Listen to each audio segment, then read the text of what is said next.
I remember even as a young child thinking, what keeps a body and a soul together? I realized that here we are, alive, clearly a body, and there's some energy within it that gives us life, energizes us, and they are like working in a seamless way. But then also knowing that there comes a point where a person ages and ultimately body and soul get separate.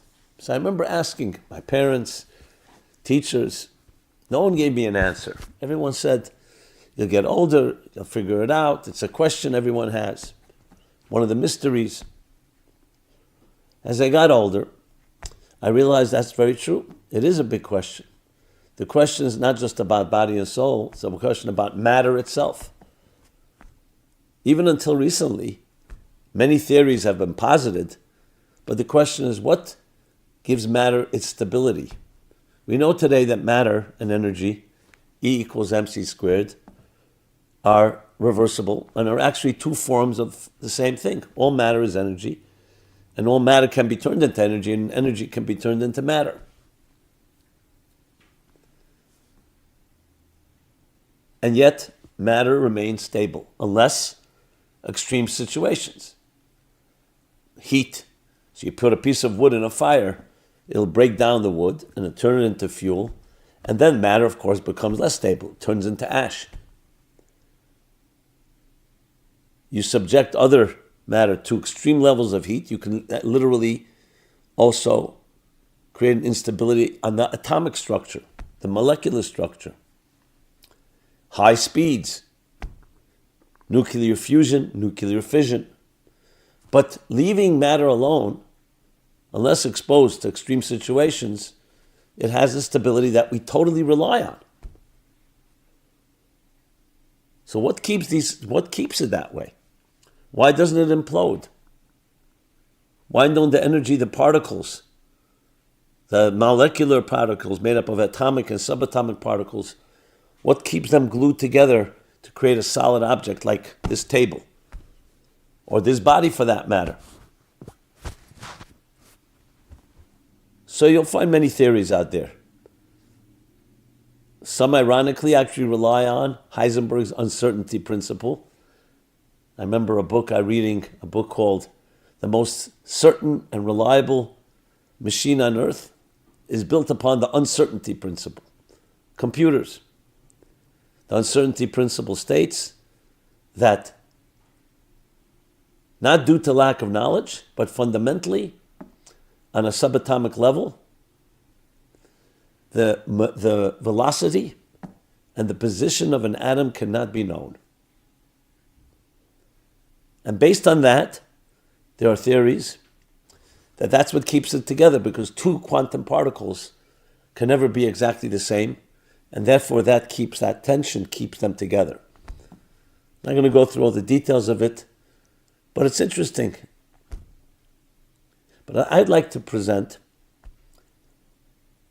an approach I have not seen, but it's based on mysticism, particularly Cabalistic thought, as explained by the Hasidic masters. But it takes us into a journey into another world, not of physics, but of psychology. And I would call it spirituality. Now remember, since we understand today that everything is united, and there's really an inherent unity in all of existence, and that elusive unified field principle is still being pursued. So in truth, even though you'll go to different courses, there'll be a course in science and physics, and there's a course in psychology, and courses in other ideas, but there are tremendous parallels. And I believe many of these parallels are ignored, or let's put it this way, not emphasized enough. And they can actually help us understand mysteries that one school of thought alone cannot resolve. And there's other schools that can be cross-pollinated and can help us understand. And by looking at things as a holistic whole, and whole means W-H-O-L-E, not whole, H-O-L-E, not like a black hole. we can really come to be enriched in all schools of thought. A number of years ago, I remember reading a book called The Quantum Brain. Then there was another book called The Quantum Mind, which explored some of the parallels of quantum mechanics with what they called, I don't know if they called it quantum psychology, but states of the subconscious, I like to call it the superconscious, that had parallels with quantum mechanics. In Fritjof Capra's classic, The Tao of Physics, he speaks about the parallels between quantum mechanics and Eastern mysticism. But one of the things to keep in mind, which really is fascinating in these parallels, is that the deeper you go beneath the surface, under the dashboard, as they say, behind the curtain, the more you see the commonality rather than the differences. In a way, like the right brain, it connects everything, with the left brain distinguishing between details. In a way, the difference between Newtonian macroscopic physics and you can call it quantum microscopic physics. Some people refer to the East and the West, Western philosophy and Eastern philosophy, to the difference of yin and yang, square and circle, rigorous logic, structural, versus some more circular, abstract. And both can be true. Both are true. Depends which level you're talking about. In a way, you can call that body and soul. So when you study these parallels, we can come away with a very profound understanding. So let's talk about the same question on a more personal, psychological, what I'll call psycho-spiritual level of matter and energy and body and soul.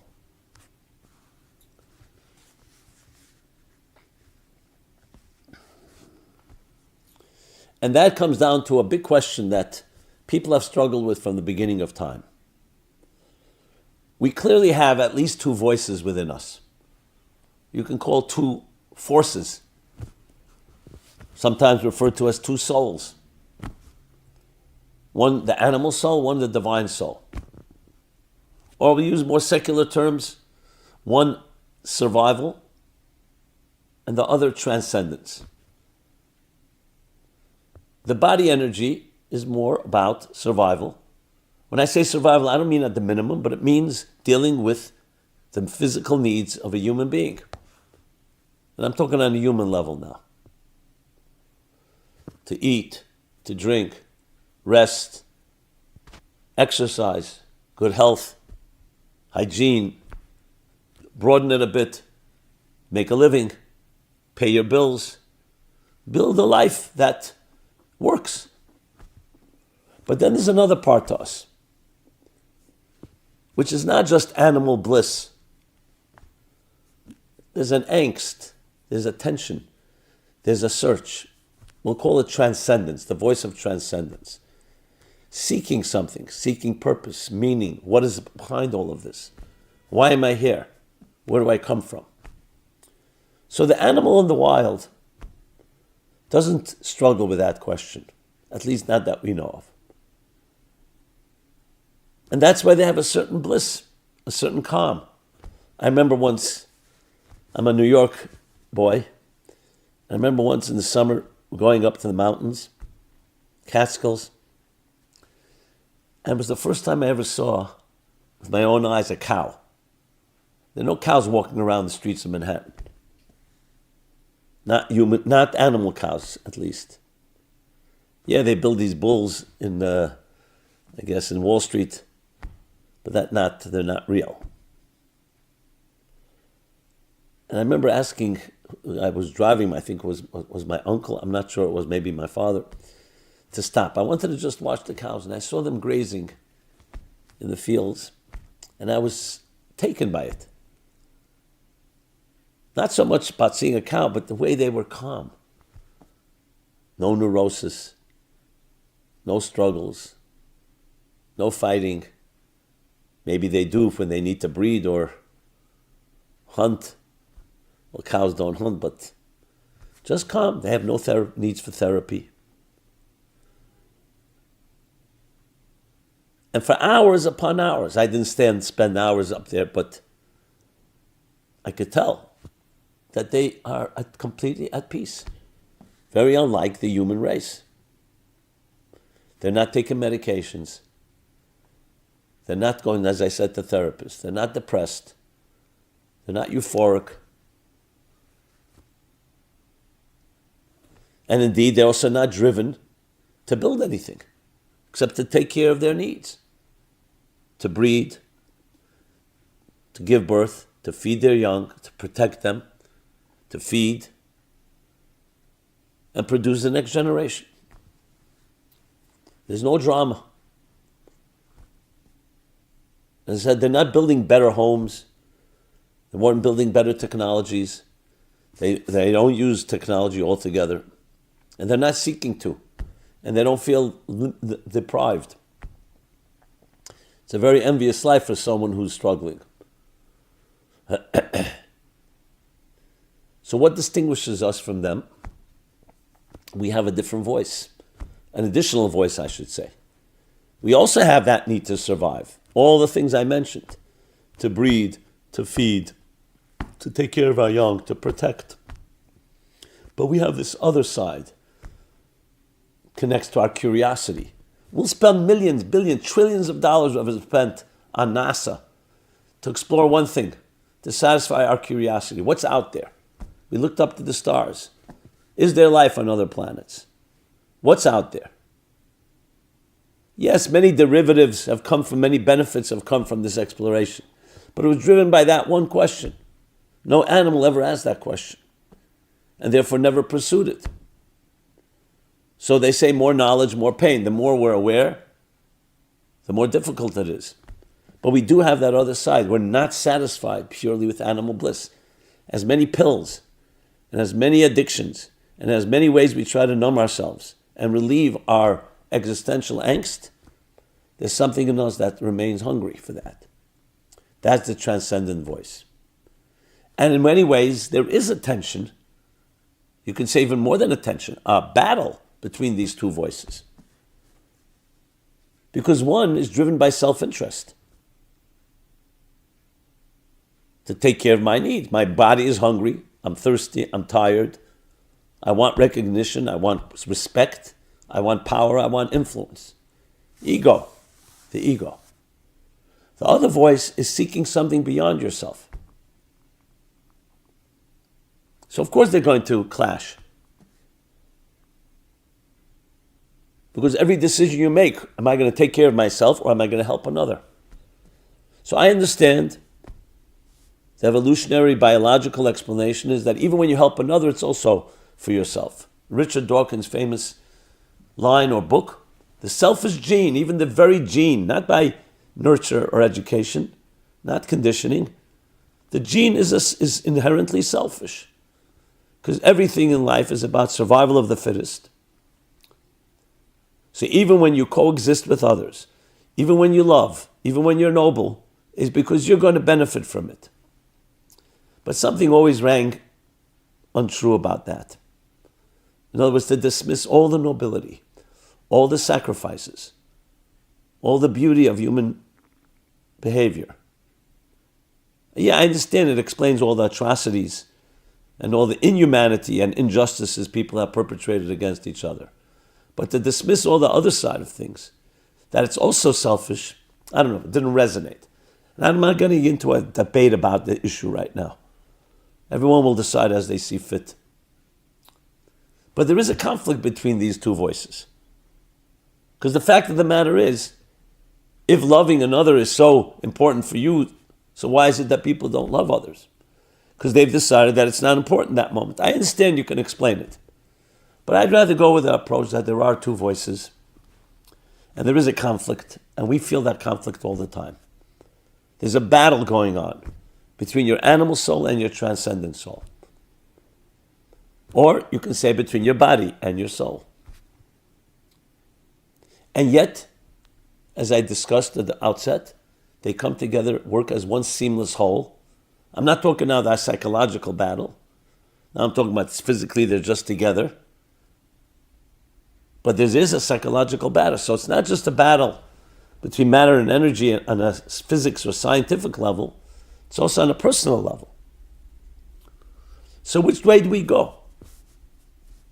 So there were the ascetics, the school of thought that taught that for a person to really find truth in life and purpose, you have to give up as much as possible.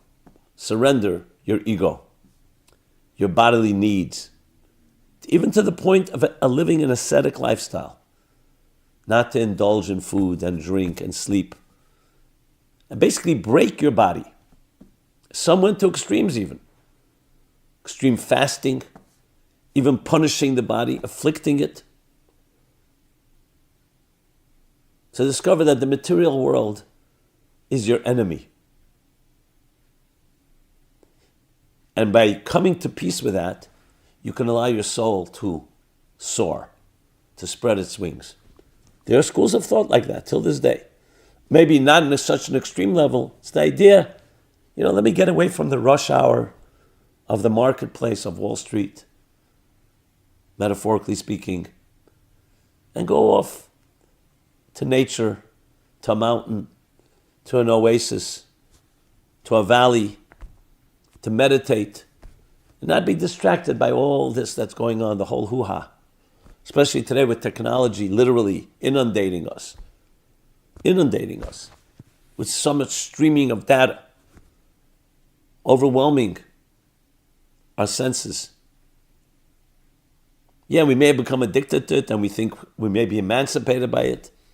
But that idea just to cut off, to unplug, sounds appealing and sounds like a viable option. But what do you do with that other side, the body side? You see it as your enemy. Maybe a necessary evil. In some ways, certain religions preach that there are necessary evils, but they're evils. Sexuality, maybe you need it, but it's not a positive. It's about your own selfish desires and pleasures. Celibacy may be the optimal way of serving God.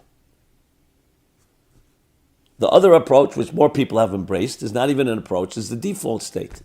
I'm a materialistic being, and even if I have some spiritual aspirations and transcendent ones, either they're illusions, as some cynics put it, or when they come around and if I have no choice, I'll give in. Or furthermore, maybe I also make it part of my repertoire.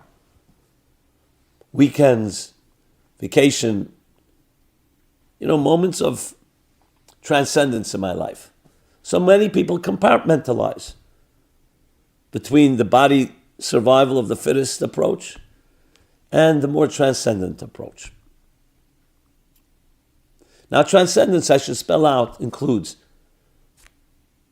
everything from love, music, art, the more sublime things in life. Yes, faith, religion, spirituality. I'm talking again a person who's deliberate about it, conscientious about it, not talking about mechanical mode. But you do have the conflict, the tension, the tenuousness, which can be, as I said, a battle. You sit down to eat a meal. Are you eating and indulging in the meal because you're hungry? Or are you thinking about using the energy of that food for something more transcendent? These are two voices. And many of us, as we know, will gravitate often to the path of least resistance, which means whatever is more comfortable for us. Now, there are schools of thought. Just what comes to mind, the Calvinistic Protestant work ethic approach. That is true. Work was once seen as something for the peasants. But you have to look at work, being involved in the material world, as part of your divine mission. And that ultimately evolved through Weber and then John Calvin into capitalism, becoming a part of serving the divine. Yes, ever since it's become separated from the two, but that's due to the fact that even with that effort, there still remained something that was not reconcilable, because it seemed that the spiritual and the physical cannot really be integrated. In Jewish thought as well, I should say, this disagreement also took place. Just give you one example. The disagreement between the Maimonides and Nachmanides, the Rambam and the Ramban. They talk about reward, the reward for a person's work in this world. So the Rambam says, being that the soul is so superior to the body, so the ultimate reward for the soul's work in this world will be spiritual ecstasy, spiritual delight, spiritual knowledge, without the being encumbered by bodily needs, whether it's health, whether it's ego, whether it's other matters that the body is involved in. Because the body ultimately is mortal, subject to corruption, and so on. However, since the body and soul did work together, there will be a time where the reward will be given to both of them. But ultimately, long term, it's spiritual reward for a soul. And the body will not be part of that, because the body will just limit that experience, which makes a lot of sense. If we didn't have physical bodies, we wouldn't have to sleep, we wouldn't have to eat, we wouldn't have health issues. The soul can just bask in its spiritual meadows forever and ever. Comes Nachmanides and says no. The ultimate reward is body and soul.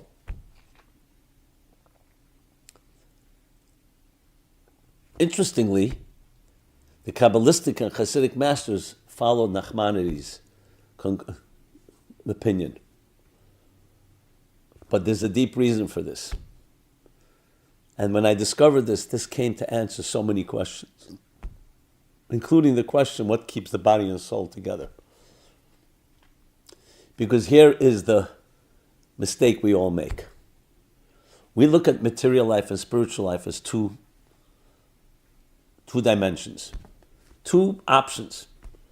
And inevitably there will be conflicts between them. The body beckons and the soul wants to do something that is not body-like. Your self-interest dictates take care of yourself, and the soul, the transcendent voice, says, no, help another, even if it's not convenient for you. I mean, using very practical examples, there are much deeper ones as well. And that's it. There's either a material being or a spiritual being. But reality dictates something that's neither of the two. True reality, which the mystics will call the divine. I wanted to avoid the word God just to not distract anyone, because people have different perceptions and stereotypes about it. But for a moment, if you can put aside all your interpretations, that there's a third dimension that's neither body or soul. Most of us think you want to get closer to God, become more spiritual. So true spirit is definitely a direction to go, because it transcends the materialistic ego and materialism that divides us and spirituality that unites. But spirituality could also be selfish. You can be an arrogant spiritual person, feel you're superior to the materialistic people pursuing physical life. That there's a dimension that's neither of the two. Because even spirituality is a definition. It has its parameters. It's not matter. Soul is not body. And when you think about it, even though the soul and body do come together, but the soul did not create the body. And you see indeed upon what we like to say after 120 years, when they separate, it's not like the soul leaves and the body disappears. It takes time for the body to decompose. Because there are two different forces that originate from another place that's neither soul nor body. That tells us that the body can be just as close to that source as the soul. The difference is the body without the soul doesn't have guidance. It's like walking in the dark. The soul illuminates because it has clarity, it has a mind, discretion. The body just follows its needs, its impulses. The body is far more, therefore, emotionally impulsive emotions, whereas the soul is connected much more to a reflective mind. But that doesn't make the body inferior. It just makes it less. Think of a ship without a captain, the soul being the captain. But what's a captain without a ship? What is he going to navigate? You need the navigation, but you need the ship. You need the experience. So really, soul and body are two partners. Two partners. With each necessary, and in some ways, as the mystics explain, and I'm specifically quoting now Rab Shneir Zalman of the Adi, one of his great innovative ideas in the Tanya, the 4th section, chapter 20, that the body has something the soul doesn't even have. Because the body has an experience, because of its lack of a spiritual, call it vitality, or lack of light, as he puts his expression, it touches the very core of the essence that's beyond definition. That's why the body does not feel that anything created it. It has a certain self. That very self, which before we described can be seen as self-interest, is actually driven by a force that's beyond any source that gives it the ability to think that way. The problem is the body has to come to realize that was created, and it does have a source. But on its own, where does it come from? That feeling? It comes from an entity that's beyond. The light of the soul recognizes that it comes from something. That's why it searches its creator. Like a flame rising and asking, why am I here? What's my purpose? The body not asking that question actually is coming from a very core place. But you need the soul to reveal that to the body. But you need the body because it experiences ultimately the essence in the most powerful way. So in that context, body and soul are partners. And in that sense, that question of their tension is only ostensibly there. But you come to think about it, if you can reach that third point, then there should be no tension at all. So firstly, it answers the question, what keeps the body and soul together? That third force. Secondly, as far as the practical application, we don't need asceticism or surrender to materialism. Materialism, like matter, is pulsating, saturated with energy, waiting to be released. It's not that the soul is another entity. It is the soul of this body. It's the energy. There's energy within the body. In addition, there's the energy of the soul that energizes the body. And that energy of the soul releases the energy of the body.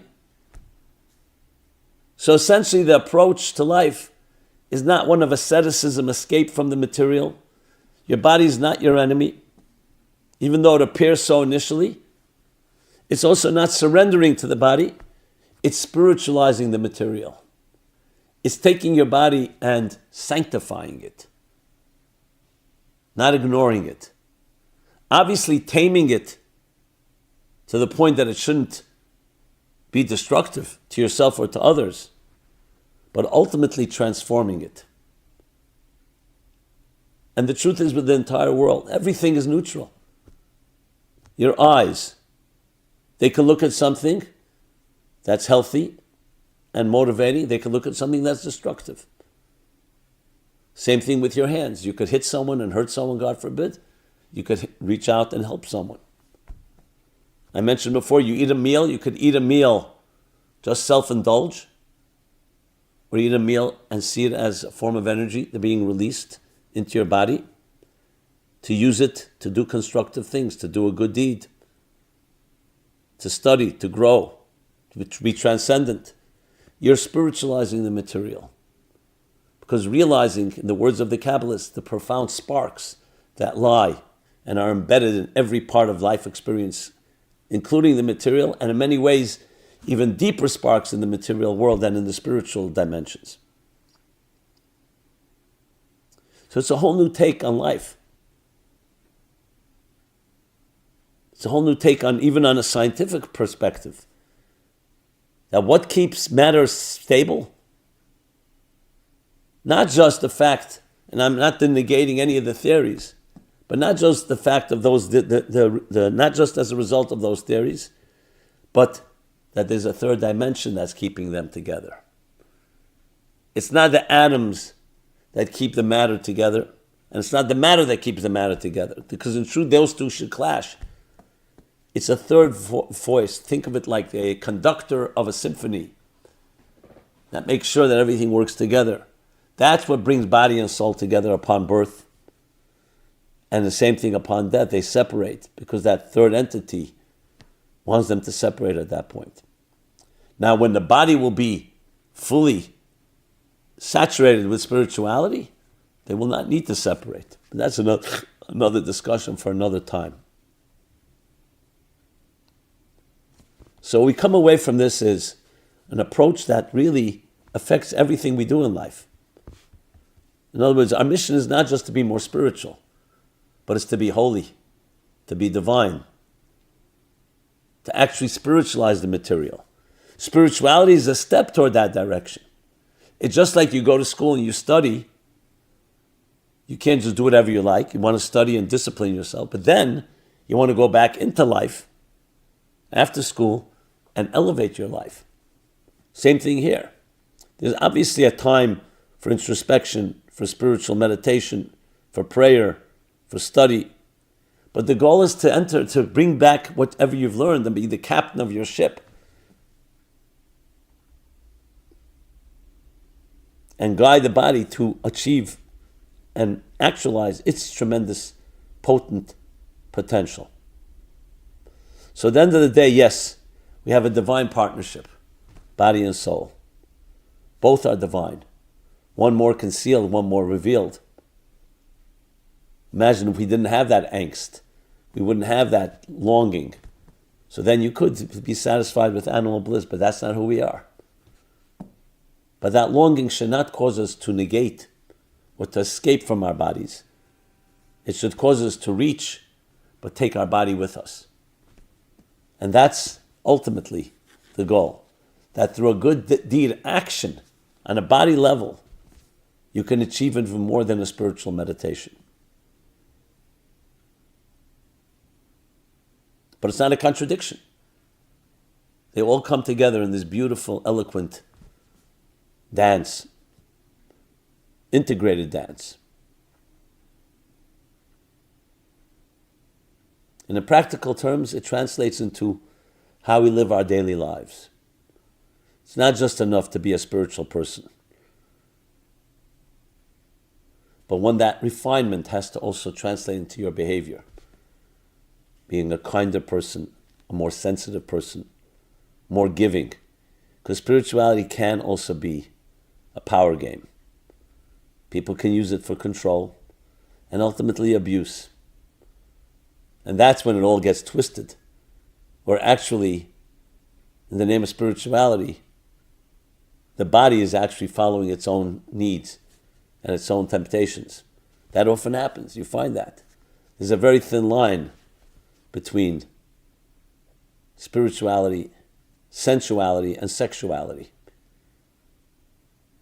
And the true divine person is someone that knows how to take the spirituality and it spells out and directs them in their sensuality and their sexuality to also be refined.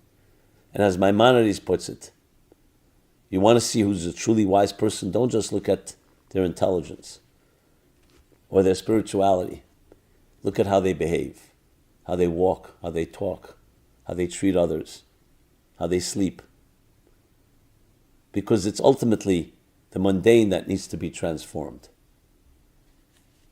Whether he said it or not, I don't know, but Bertrand Russell, they attribute the fact that he was once called in by the ethics committee at Cambridge, accused of doing something unethical, having a relationship with one of the students.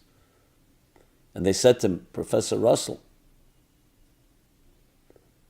You're a professor of ethics. How could you behave so unethically? And his response purportedly was, I'm also a professor of mathematics. I'm not a triangle. So whether it's true or not, but it's a good story. No, that's a separation. That's a compartmentalization between body and soul. That's like they say about Aristotle, who once behaved in a way that was not fitting. He said, now I'm not Aristotle. We're looking for seamlessness, for integration, at least aspiring for integration, where body and soul are directed toward one's direction, to a third place that's neither matter nor spirit, neither matter nor energy, neither body nor soul, but a reality that's not defined by either, and therefore can interface and integrate both. May we each be blessed with the ability to touch that third place and bring it into our lives. And we do that through that word I use often, bittul, a Hebrew word used often in Hasidic thought. Bittul, B-I-T-T-U-L. It's a combination of modesty, humility, suspending yourself in the face of something greater than yourself, which is what healthy spirituality is like, but even transcending spirituality, transcending transcendence. It's a form of total commitment and devotion. It's not about you, not even about the spiritual you. It's experiencing reality because it's reality, not because you're gaining something, not because you even get pleasure. You will get pleasure, you will gain, but that's not why you're driven to do that. Total devotion and commitment to that third divine dimension that creates the partnership between matter and energy, between matter and spirit, between body and soul. Simon Jacobson of the Meaningful Life Center, meaningfullife.com. Please subscribe to our offerings like this and many others. Check it out at meaningfullife.com. Please subscribe to our YouTube channel. Please share, and I'd love to hear your feedback, thoughts, comments in this glorious partnership, creating the cosmic symphony of each of us as indispensable musical notes in this one unified greater whole, the harmony within our diversity. Thank you, and be blessed. This program is brought to you by the Meaningful Life Center. Please help us continue our programs. Make even a small contribution at meaningfullife.com/donate.